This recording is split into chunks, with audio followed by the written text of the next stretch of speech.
오스트리아 출신의 정신과 의사인 빅터 프랭클을 여러분들 들어보셨을 겁니다. 유대인인 그는 1944년 나치의 온 가족을 잃고 아우슈비츠 포로 수용소에 갇히게 됩니다. 이곳에서 6개월을 보낸 후 이듬해에 자유의 몸이 된 뒤에 그는 그 경험담을 책으로 출간하게 됩니다. 그래서 우리말로는 죽음의 수용소에서라는 제목으로 소개가 되었는데, 원제인 독일어의 제목을 직역하면 이렇습니다. 그럼에도 불구하고 삶은 살만하다고 말할 수 있다. 그리고 부제가 한 심리학자의 강제 수용소 체험에서 이렇게 달려 있습니다. 그는 수용소 생활을 견디면서 삶이 완전히 바뀌었다고 고백을 합니다. 그러면서 인생에 있어서 가장 중요한 것은 시련 앞에서의 자세 그리고 고난을 대하는 태도다.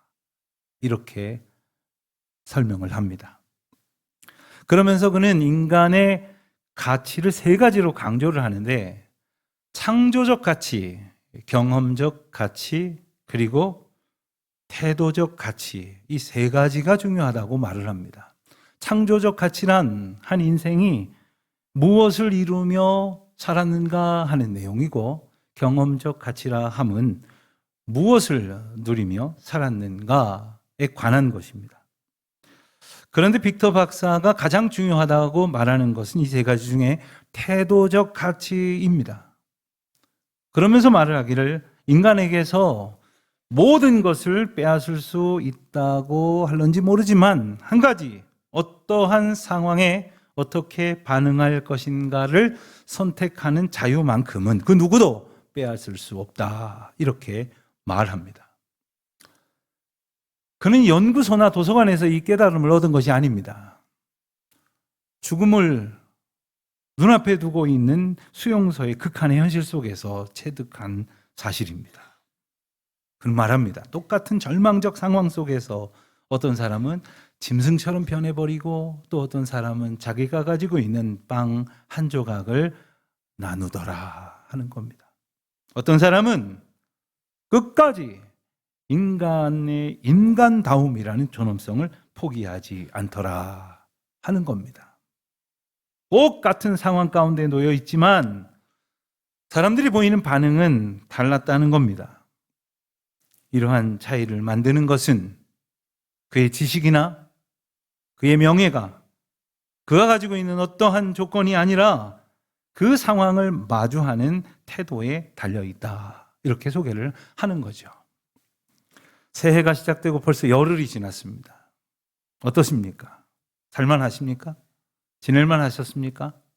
어떤 분들은 이리저리 생각을 해보더니 상황이 불리한데 하면서 벌써 절망하거나 포기하는 분은 없습니까? 우리가 새로운 한 해를 시작하면서 우리가 정말로 붙들어야 될 문제가 있다고 한다면, 과연 올 한 해 어떤 일이 우리에게 일어날 것인가 하는 질문이 아니라, 어떠한 상황 속에서든지 나는 과연 어떤 자세로 살아가야 할 것인가, 여기에 진짜 문제가 담겨져 있다고 말할 수 있겠습니다. 우리가 때로는 다른 사람들 시선도 참 의식합니다만은 무엇보다도 하나님 앞에서 나는 어떠한 자세로, 어떤 모습으로 살아가게 될 것인가, 이 질문을 늘 붙드는 우리 모두가 되시기를 바랍니다. 오늘 우리가 읽은 본문을 보면 3사람이 소개가 됩니다. 칭찬을 받는 가이오, 그리고 경고와 책망의 대상이 된 디오드레베, 그리고 또 한 사람은 다른 사람들에게 본이 되도록 모범으로 소개되는 데메드리오. 이 3사람이 그들입니다. 가만히 보면 사람을 평가하는 데는 그렇게 여러 말이 필요한 것 같지는 않습니다. 한두 마디면 족한 겁니다. 아무개, 그를 아십니까? 그 어떤 사람입니까? 하면 하루 이틀 이야기하지 않습니다. 몇 마디로 그에 대한 소개와 평가가 끝납니다. 가령 우리는 어떻게 누군가에게 소개가 되고 있을까요? 어떻게 우리는 기억이 되고 있을까요? 우리가 어떤 일을 하고 있다면 이 일을 마칠 무렵에 과연 사람들은 나를 어떤 사람으로 기억하게 될 것인가요? 우리의 생이 맞춰질 때 남겨진 자들에게서 우리는 어떠한 모습으로 기억이 될 것인가? 무엇보다도 하나님 앞에서 우리는 어떤 사람으로 평가될 것인가? 두렵고 떨리는 마음으로 올 한 해를 시작할 수 있게 되시기를 축원드립니다. 이 세 사람을 조금씩 살펴보고자 합니다. 먼저는 가이오입니다. 가이오가 누구인지는 성경은 자세하게 설명을 하고 있지는 않습니다만은 우리가 너무나도 잘 아는 유명한 2절 말씀이 바로 사도 요한이 가이오를 위하여 드리는 기도의 내용입니다. 영혼이 잘됨 같이 범사에 잘되고 강건하기를 내가 간구하노라. 영혼이 잘되고 범사에 잘되고 강건한 것, 이것을 소위 말해서 삼중 축복이다, 이렇게 소개하는 분도 있습니다.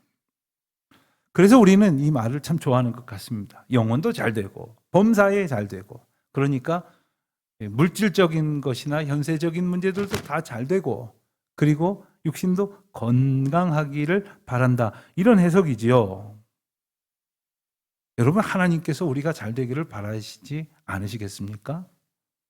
하나님께서 우리의 전 인격적인 영역을 다 복 주시기를 원하고 다 잘 되시기를 바랍니다만은 오늘 본문은 그저 영혼이 잘 되고 물질이 잘 되고 육신이 건강하기를 빈다, 이런 뜻이 아닙니다. 우리가 자세히 보면 알 수가 있는데 내 영혼이 잘 되기를 바란다, 이렇게 말하는 것이 아니라 내 영혼이 잘됨 같이라고 표현하고 있습니다. 그러니까 사도 요한에게서 평가되어지기를 가이오의 영혼은 이미 잘 되었다, 이미 온전한 상태라는 말입니다. 그러니 영혼이 잘 된 것처럼 이제 다른 복도 받으라. 영혼이 잘 된 것처럼 모든 상황 속에서 영혼이 잘됨의 은혜를 누리라고 말하는 겁니다. 그런데 어떻습니까? 우리는 생각을 하기를 영혼이 잘 되는 것보다 다른 일이 더 잘 되기를 더 바라는 것 같을 때가 있어요. 영혼이 잘 되는 게 뭘까요? 바로 하나님께서 우리 안에 온전히 거하셔서 성령 하나님을 통해서 온전한 교통이 이루어지는 것, 상황이 어떠하든지 하나님의 평강으로 사는 것, 내 앞에 펼쳐진 문제가 어떠하든지 오직 그리스도의 충만한 은혜와 사랑으로 사는 것, 바로 그것이 영혼이 잘 되는 일입니다. 때로는 우리 앞에 펼쳐져 있는 일이 잘 되는 일일지도 몰라요. 혹은 어렵고 힘든 일일지도 몰라요. 좋은 일이든 어렵고 힘든 일이든 모든 형편을 뛰어넘는 하나님의 평강이 저와 여러분의 삶을 온전히 다스리시고 주장하시는 것, 바로 그것이 잘 되는 것, 바로 그것입니다. 그런데 때로는 하나님과의 관계가 방해받는 일들이 분명히 있습니다. 어떤 것이 떠오르십니까? 내가 하나님을 온전히 의지하고 성령 하나님과 온전히 교통하는 것을 방해하는 일들이 있다면 그거는 잘 안 돼야 잘 되는 거예요. 그것은 망해야 복 받는 것이라는 말입니다. 그런 일들이 있다면 가능한 한 일찌감치 실패해야 돼요. 일찌감치 완전히 무너져야 딴 생각하지 않고 오직 하나님만을 의지하며 하나님의 주권 아래에서 살게 될 줄로 믿습니다. 그리고 그 다음에 이어지는 말이 범사에 잘되고 강건하기를 간구한다고 했어요. 범사에 잘 된다는 말, 우리는 언뜻 떠오르기를 내가 하는 모든 일이 내가 원하는 대로 되는 것, 이렇게 생각이 들지 모르지만 영혼이 잘됨같이 범사에 잘 된다는 말은 이 모든 일, 즉 어떠한 상황에서든지 하나님과의 관계가 계속 잘 되기를 축원한다는 거예요. 어떤 사람은요, 조금만 잘 되면 교만해지고요. 또 어떤 사람은 조금만 안 되면 낙심해 버립니다. 또 어떤 사람은 평안한 것을 지루하게 여겨요. 그래서 하나님과의 관계가 어그러진다면 그거는 결코 잘 되는 것이 아닙니다. 강건하다는 말도 마찬가지죠. 이 말이 언뜻 우리에게는 무엇으로 들립니까? 육신이 건강한 것, 육신의 건강을 복으로 비는 것을 의미하는 것처럼 생각이 들지만 이것은 그것을 뛰어넘는 개념입니다. 그래서 영혼이 잘됨 같이 진리 안에서 삶의 모든 영역이 온전하고 바르게 세워지기를 빈다. 이렇게 기도한 내용이에요. 새해 범사에 잘 되고 건강하기를 우리가 바랍니다. 그러나 더 중요한 것은 그보다 먼저 영혼이 잘됨 같이 이것이 빠져서는 안 되는 거예요. 영혼이 잘 되는 것처럼 다른 것이 잘 돼야지. 영혼이 잘 되는 것은 엉망진창인데 다른 일이 잘 된다? 이거 결코 축복이 아닌 거예요. 목회를 하다 보니까 어떤 분의 실패는 은혜일 때가 있고 어떤 분의 성공은 저주일 때가 있어요. 주님 앞에 더 간절한 마음으로 영혼이 잘 되어지는 그러한 복을 얻게 된다면 그분이 겪는 시련은 복이 아닙니까? 그런데 어떤 분은 저대로 가다가는 멸망할 텐데 어떻게 하는 일이 저렇게 세상적으로 보면 잘 될까? 사람들이 부러워하는 그런 일들이 있을까? 그러다 보니까 더 하나님과의 영혼의 관계는 관심을 두지 않아요. 세상에서 성공하는 줄로 그것으로 모든 것을 이룬 줄로 착각한단 말이에요. 그건 저주입니다. 그것은 결코 복이 아닙니다. 그런 복을 구하지 마세요. 차라리 내가 병들지언정, 내가 실패할지언정, 내가 좌절할지언정 영혼이 잘 되는 그 은혜를 결코 내게서 거두지 마시옵소서. 이와 같은 소원을 품는 저와 여러분이 되시기를 축원드립니다. 누군가를 위해 기도할 때도 마찬가지예요. 사랑하는 자녀들이나 연로하신 부모님들이나 또 사랑 안에서 만난 교우들을 위해서 우리가 기도할 때 영혼이 잘 되고 그 은혜 가운데에서 범사가 잘 되고 강건하여져야지 다른 것들이 결코 우선될 수가 없다는 겁니다. 자, 그렇다면 가이오의 영혼이 잘됨 같이라고 평가받는 근거는 뭘까요? 4절 말씀을 보겠습니다. 4절 말씀을 보면 요한이 가이오로부터 소식을 하나 듣게 되는데 진리 안에서 행한다 하는 소식을 들었다는 거예요. 그러면서 말합니다. 나는 내 자녀들이 진리 안에서 행한다 함을 듣는 것보다 더 기쁜 일은 없도다. 여러분, 때로는 누군가가 여러분의 자녀들에 대해서 아무개가 그대 아들이라면서요? 그 집 딸이라면서요? 하면서 소개를 하는데 아유, 참 똑똑하고 공부도 잘하고 성실하고 맡은 바 책임감도 있고 인간관계도 좋고 훌륭합니다. 이런 소리 들어도 참 기분이 좋죠. 그러나 정말 기쁜 건 뭐냐 하면 진리 안에서 행하던데요. 진리이신 그리스도 안에서 합당하게 살아가는 모습을 들었을 때 이보다 더 큰 기쁨이 어디 있겠느냐 하는 거죠.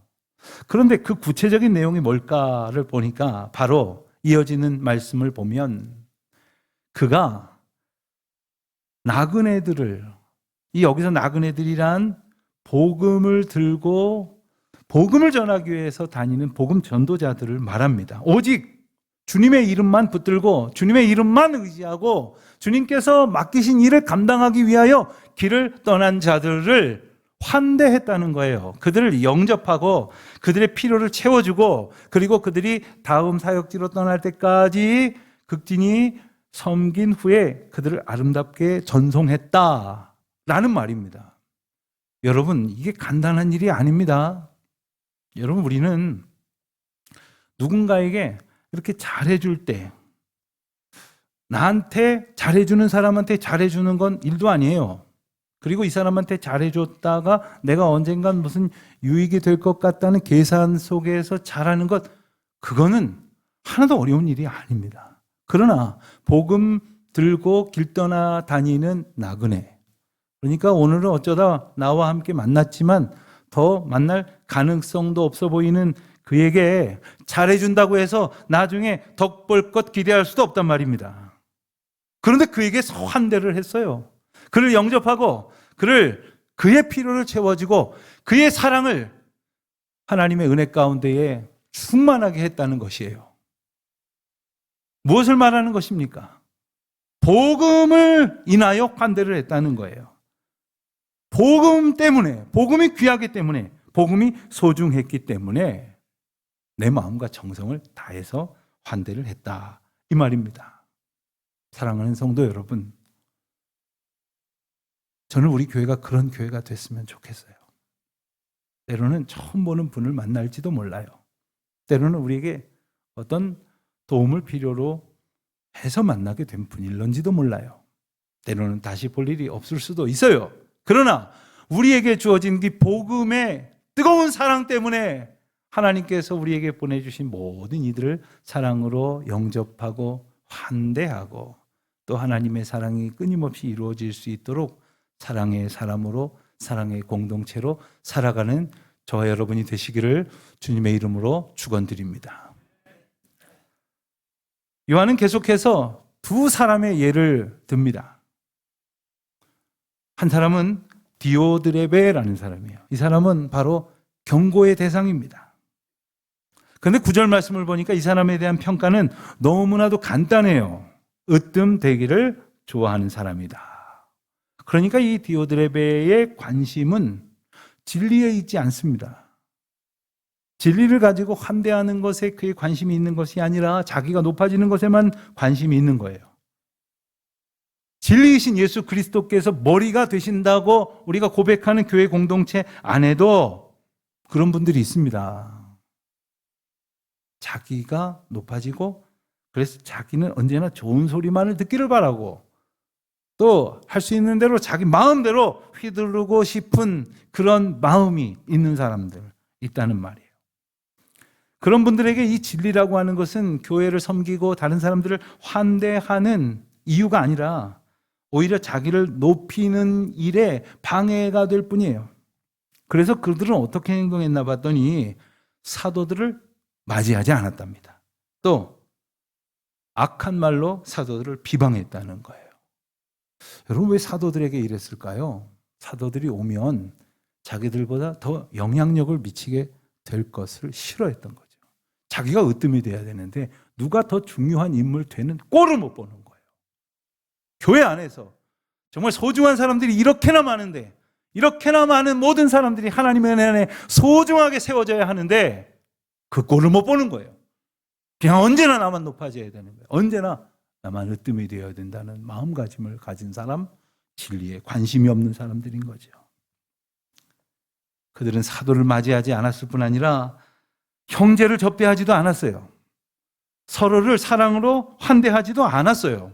게다가 더 놀라운 것은 사랑으로 서로를 섬기며 접대하려고 하는 사람들을 못하게 만들고는 공동체에서 쫓아버리기까지 했다는 겁니다. 여러분 그렇게 귀한 마음가짐 가진 사람들 다 쫓아버리면 그 공동체는 어떻게 될까요? 형편없는 이기주의자들, 자기만 으뜸이 되고자 하는 사람들만 남아 있겠지요. 그런 사람들끼리 모여서 뭘 보고 뭘 배우겠습니까?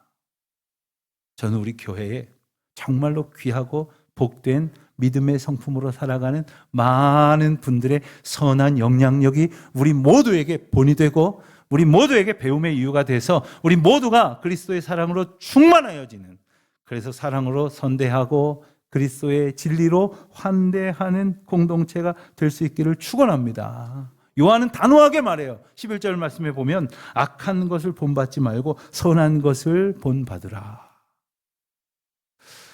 우리말에 그런 말이 있죠. 흉보면서 배운다. 욕하면서 따라간다. 교회 안에, 공동체 안에, 우리가 믿음 안에서 만난 사람들 가운데 정말로 귀한 모습들이 많거든요.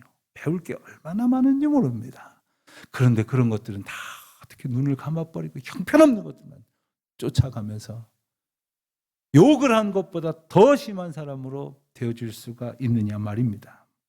오히려 우리가 진리로 충만하여지도록 보여주신 모든 모범 앞에서 하나님의 인도하심을 누리는 저와 여러분이 되시기를 바랍니다.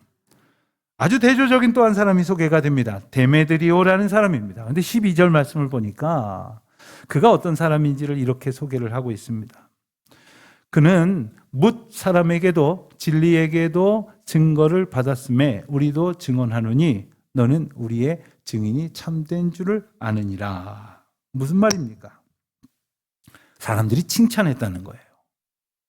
그리고 사도들에게도 인정을 받았다는 거예요. 무엇보다 중요한 거, 너무나 귀한 것은 진리에게도 증거를 받았다. 진리이신 예수 그리스도가 증거라고 인정하는 삶을 살았다. 얼마나 놀라운 칭찬입니까? 그의 삶이 진리를 증언하고 있다는 말이에요. 다시 말하면 저와 여러분의 삶이 진리이신 예수 그리스도를 나타내는 삶이라는 말이에요. 가끔 목회를 하다 보면 어떤 낯선 분에게서 이런 인사를 받습니다. 아, 목사님 영화교회 목사님이세요? 저 그 교회 아무개 성도를 잘 압니다. 어떻게 하십니까? 아, 저희 한 직장 다녔습니다. 동창입니다. 저희 이웃입니다. 이런 분들 만나요. 근데 그 다음 말이 궁금해요. 근데 어떤 분들은 그냥 그걸로 끝이에요. 더 할 말이 없나 봐요. 그런데 그런 분들만 있는 건 아니에요. 그분 참 귀합니다. 너무나 소중한 분이에요. 그분을 보면 예수 믿는 것이 무엇인지를 알 것 같아요. 그리스도인의 삶이 무엇인지를 제게 많이 보여주셨습니다. 이러한 칭찬을 듣는 이야기를 들으면 제가 얼마나 기쁘고 행복한지 몰라요. 우리 하나님이 얼마나 기쁘실까? 우리 하나님의 영광이 드러낸다는 것이 바로 이런 거예요. 진리가 무엇인지를 증거하는 삶이었다. 그게 데메드리오의 삶이었다는 겁니다. 올 한 해를 시작했으니 올 한 해가 맞춰질 겁니다. 올 한 해가 맞춰질 때 저와 여러분의 삶을 통해서 진리가 증거되었노라 하는 하나님의 칭찬을 들을 수 있게 되시기를 축원합니다.